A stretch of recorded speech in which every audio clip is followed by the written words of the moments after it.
World Cup 2026, the biggest tournament in history. All right, let's jump right into this explainer. Drawing from reports by the Times of India and Al Jazeera, we are going to look at the data to see exactly why the next World Cup is completely, literally rewriting the rulebook. We aren't just looking at a simple update to a familiar event here, we're breaking down a massive structural and logistical overhaul that's going to challenge absolutely everything we know about the beautiful game. Section 1, History's biggest football tournament. 3. That's our first magic number. Because for the first time ever, three entire nations, the US, Canada, and Mexico, are sharing hosting duties, according to the Times of India. Now just think about the logistical puzzle here for a second. We're talking about wildly different climates, massive jumps in altitude from sea level all the way up to Mexico City, and the sheer, exhausting travel distances between venues. This isn't just a tournament anymore, it's a continent-wide tour. Squads are going to have to manage their training bases, travel fatigue, and adaptation to wildly varying conditions in a way they simply haven't had to in a single host nation scenario. Honestly, the team that meticulously manages their logistics and physical recovery off the pitch, they might just secure the decisive edge on it. Section 2. The record-breaking numbers. 48 teams, that is a massive expansion from the formats we're normally used to. So what does this mean for us? Well, more global representation and a clash of completely distinct regional styles that don't usually meet on this stage. We're going to see tactical matchups that are entirely fresh, forcing established footballing powerhouses to adapt to unfamiliar systems of play on the fly. It basically turns the whole tournament into a much wider, far less predictable test of endurance. Instead of the usual suspects comfortably navigating familiar group dynamics, tossing in 16 extra squads introduces a total wildcard element that will absolutely keep tactical analysts and managers working overtime. And that huge team expansion brings us to a staggering 104 total matches. I mean, wow. For fans, it's unprecedented access to the game, virtually round-the-clock football. But for the players, coaches, and the logistics teams on the ground, it transforms the tournament into a physically demanding marathon unlike anything ever attempted in the sport's history. When you crank the volume of games up to this level, squad depth becomes your single most critical asset. You simply cannot rely on a core starting 11 to play every single minute and still expect them to be fresh for a final. Managers are going to have to rotate their players heavily, turning every lineup choice into a high-stakes tactical gamble. Now here is the real catch, as pointed out by the Times of India. All 104 of those matches will be compressed into just one single month of competition. Just one. The physical demands on the host cities to maintain pristine pitches despite back-to-back games and the pure physical recovery required from the squads with such short turnarounds, it's going to be completely off the charts.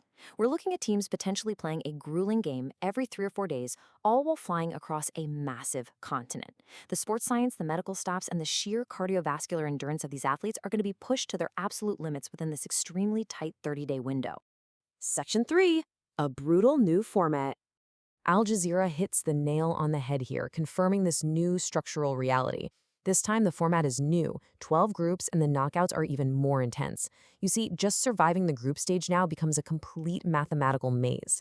With 12 groups of 4, finishing in the top 2 is obviously paramount, but the best third-place teams will also advance. This means the group stage is going to remain intensely competitive right down to the final whistle of the third match day, with things like goal difference and even disciplinary records potentially deciding who stays and who packs their bags.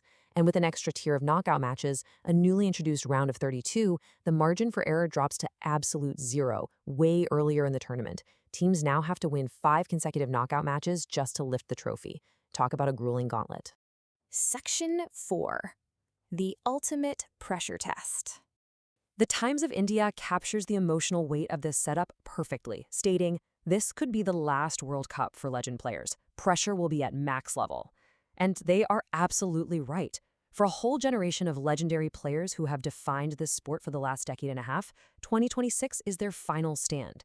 They're staring down their absolute last chance at international glory, and they have to pull it off in the most physically taxing format ever devised. The psychological pressure here, it's immense. Imagine knowing this is your last opportunity to secure your legacy on the world stage, but standing in your way is an expanded field of hungry new teams, exhausting travel schedules, and a relentless knockout bracket. It is the ultimate test of mental fortitude for the sport's veterans. So, who actually benefits from this wild setup? Well, it could definitely be a historic powerhouse loaded with deep squad talent, like Brazil. A team like that can comfortably field 2 entirely different world-class starting lineups just to manage the fatigue. Or it could be the defending champions Argentina, riding their momentum and leaning on a cohesive, battle-tested system. But with the added chaos of a 40-18 format, extreme travel, and that extended knockout phase, the door is wide open for an unexpected dark horse to exploit the fatigue and totally shock the world. A team with incredible conditioning, a deep bench, and a highly disciplined tactical approach might just quietly navigate the chaos while the Giants exhaust themselves. With all these unprecedented factors in play, three sprawling host nations, 48 teams, 104 matches, and the immense pressure on aging legends, this tournament fundamentally changes the beautiful game. So, the ultimate question I leave you to debate is, who will actually win? Who has the depth, the tactics, and the sheer endurance to survive this historic gauntlet and take the trophy? Think about how this demanding new landscape entirely redefines what it takes to be crowned a world champion. Thanks for joining me on this deep dive.